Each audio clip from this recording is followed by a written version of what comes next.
আজকের ভগবদ্গীতার নির্যাস।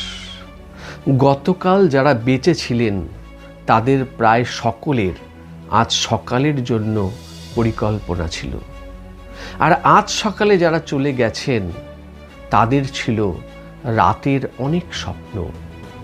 জীবন সত্যিই কতটা অনিশ্চিত আমরা সেটা বুঝি কেবল তখনই যখন কিছু হারিয়ে যায়। এক মুহূর্তেই সব বদলে যেতে পারে, তাই কখনোই জীবনকে হালকাভাবে নেওয়া উচিত নয়।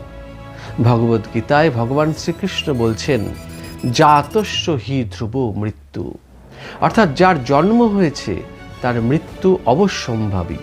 এই সত্য জানার পরও যদি আমরা অহংকার করি, রাগ পুষে রাখি, ক্ষমা না করি, তাহলে আমরা জীবনের আসল উদ্দেশ্যটাই বুঝতে পারলাম না।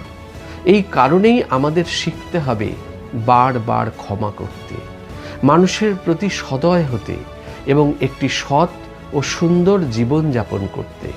কারণ আমরা জানি না কবে এই সুযোগটি শেষ হয়ে যাবে। জীবন দীর্ঘ হোক বা সংক্ষিপ্ত, মানবিক হোক, এটাই ভগবদ্গীতার শিক্ষা।